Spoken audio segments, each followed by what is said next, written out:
नमस्कार, आप देख रहे केबीसी न्यूज़। मैं हूं अमलेश आनंद। देखिए, आज जिस तरह से अभी बिहार की राजनीति में अमित शाह के बयान को लेकर के पूरा का पूरा माहौल गर्म हुआ है, उसी बात को लेकर के जब आज प्रदेश अध्यक्ष भारतीय जनता पार्टी के दिलीप जायसवाल से जब बात किया तो उन्होंने कहा कि जिस तरह से विपक्ष ये आग में घी डालने का काम कर रहा है उतना है नहीं। बाबा साहब अम्बेडकर सबके लिए पूजनीय है, हमारे लिए भी पूजनीय है, और वो लोग बात का बतंगर बना रहे हैं और तूल दे रहे हैं। साथ ही उन्होंने बीपीएससी छात्र छात्राओं पर भी कहा कि जो रणनीति विपक्ष की थी, जिसके द्वारा साजिश किया गया था, बापू एग्ज़ाम सेंटर में जिस तरह से हंगामा खड़ा किया, उसके लिए भी हम कड़ी से कड़ी कार्रवाई करेंगे, लेकिन जो निर्दोष छात्र छात्राएं हैं वो उसी तरह से रहेगा और वो एग्ज़ाम कैंसिल करके फिर से जो अच्छे छात्र छात्रा हैं उनकी एग्ज़ाम होगी। साथ ही उन्होंने आगे क्या कुछ कहा है इस पूरे मामले पे ज़रा आप सुनिए। देखिए, कांग्रेस के 75 साल के शासन में बाबा भीमराव अंबेडकर जी को जिस तरह अपमानित करने का काम किया गया, जब वो चुनाव लड़ रहे थे तो यही नेहरू परिवार ने उनको हराने का काम किया था। अंबेडकर जी ऐसे महान पुरुष को, जिनको कि बहुत पहले भारत रत्न मिलना चाहिए था, कांग्रेस को सर मानना चाहिए कि अपने शासन काल में उन्होंने अंबेडकर जी को कभी भी भारत रत्न देने के बारे में नहीं सोचा, और यही बीपी सिंह, यही हमारे चंद्रशेखर जी और यही अटल बिहारी वाजपेयी जी, सब लोगों ने मिलकर उनको भारत रत्न देने का काम किया।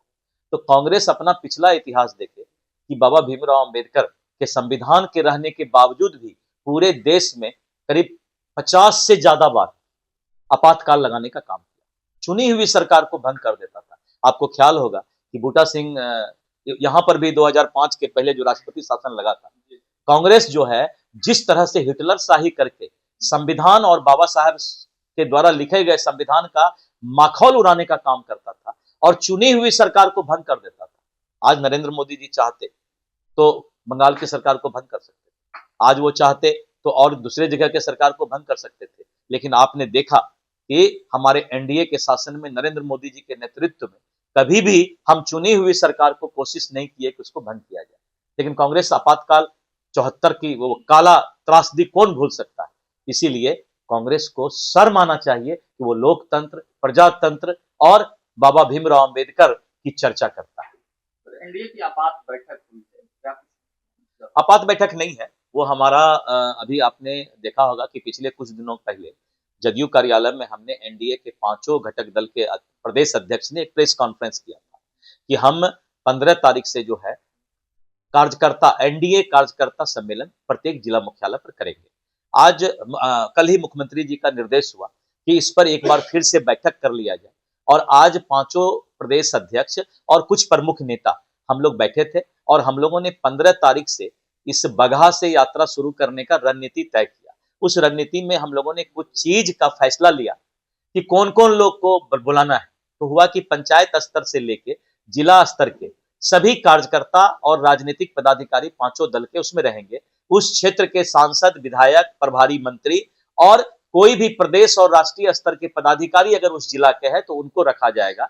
और हम लोगों ने तय किया कि कितने लोग मंच पर बैठेंगे, कितने लोगों को बैठाने की व्यवस्था है, तो वो सारा एक रूपरेखा, और कैसे मीडिया के द्वारा हम लोग जो है जन जन तक संदेश पहुंचाएंगे, क्या हमारा एडवर्टीजमेंट का तरीका होगा, सोशल मीडिया का क्या तरीका होगा, तो सारे चीज पर एक रणनीति आज बनाया गया। और बना करके हम लोग जो है 5 अध्यक्ष ने कहा कि एक एक हम कोऑर्डिनेटर दे देंगे, जो अभी से डेली इसको मॉनिटरिंग करेगा, जगह की तलाश करना है, कहां पर सभा करना है। तो बड़ा विस्तृत तौर पे चर्चा हुआ है और इसी पर जो है बैठक हुआ। क्षेत्र के विधायक, सांसद, सभी विधायक, सांसद, मंत्री, केंद्रीय मंत्री, जो लोग भी हैं उस क्षेत्र के, सभी को उस कार्यकर्ता सम्मेलन में जो है, एनडीए कार्यकर्ता सम्मेलन में मौजूद रहना है। और पंचायत स्तर तक के कार्यकर्ता आएंगे। एनडीए चट्टानी एकता के साथ 2025 की तैयारी में लग गया है।